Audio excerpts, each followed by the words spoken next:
Hey, all right, so I want to do a quick video here about premix and what belongs in your new 2023 KTM SXs, the 125, 250, and 300. And the manual does specify the ratios for your bike. They're different. The 125s are 40-1, the 250s and 300s are 60-1, but they do specify something called a JASO rated oil. Now, what is that? Maybe you haven't heard of that. Well, JASO is an acronym for Japanese Automotive Standards Organization. And what they do is they have samples of oil that get submitted to them to be sort of have a credential or a certification that it's a good oil, that it meets or exceeds the lubrication qualities that the engine will require, that it has low smoke for carcinogens and emissions. So these new KTMs do specify that, and I think it definitely, the Motorex stuff is great. I've used it for a long time, but I think it does also help with the injection system on these new TBIs. Now, I have for years sworn on Castor oil premix for two-strokes, and although it does, of course, it smells kind of good, but it does offer a different film strength. You hear that term a lot, the film strength of two-stroke oils. What does that mean? The Castor oil basically coats itself all over the internal engine parts, and it never really gets hot enough to burn off all of the Castor, so there's always a little bit of film left. So you take your bike apart and rebuild it, and you're looking at stuff, and there's always a little bit of that residual slimy oil over everything. That is a good thing for a two-stroke, because that's the only way it really gets lubricated. A four-stroke, of course, has a separate oil pump system and below the rings, and then it's different. But the two-strokes, of course, the lifeline of making sure this thing is lubricated properly and won't have metal-to-metal contact is to have superior film strength, and it stays there. So I'm a huge fan of the Castor stuff. I love the Castor. Matter of fact, I ran some Castor a while ago that you could literally pour on your salad and eat it. I mean, it's bean oils derived from a castor bean. It does gum up some stuff, like I mentioned before, because the engine never really gets hot enough to burn it all off.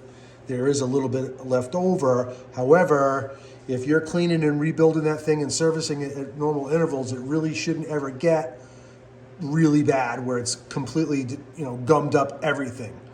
But these bikes, I think, with these injection systems require something that's just got a higher standard, that is gonna pass through the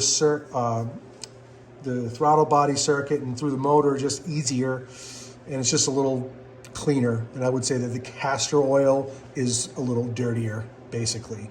And if I'm gonna spin this bottle around, you can find these at your local KTM dealer, but you'll notice right over here in that white little section, it says Safety and Performance, JASO FD, and a few other certifications as well.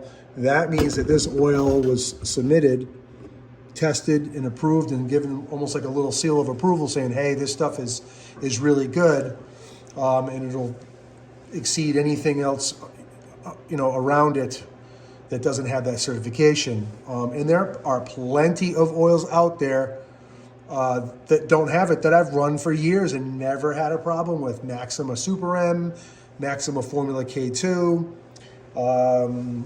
Bel-Ray. I mean, I've run, being a rider for all these years, you try different things. Well, with these KTMs, they do require also a specific octane, but the premix is really the protection level barrier for metal-to-metal contact, good ring seal. So I would strongly recommend you look in your manual to see what KTM is recommending that you put in your tank, and kind of stick with that. It's a tried and true product. Again, I've used this for many years and with great success. And although I can't really say that I feel it has offered the film strength of some of the other Castor oils, I don't know that I want to really risk it on this. I just got a feeling that this whole TBI system's really been designed to use certain things, and this is sort of a KTM product. So I think it's probably a good idea that you stick with it, and if you find you want to go run something else, that's up to you.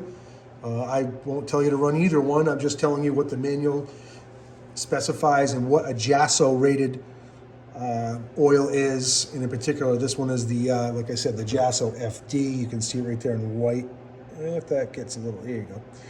Gets a little clearer. That's what that's all about. So just be careful when you go to for some reason, maybe the KTM shop ran out of the Cross Power 2 stuff. See if they have something else that's got the JASO rated seal or stamp and approval. And I think you'd be good to go to use it. But of course, we're talking about this product in particular. But in any case, that's what that's all about.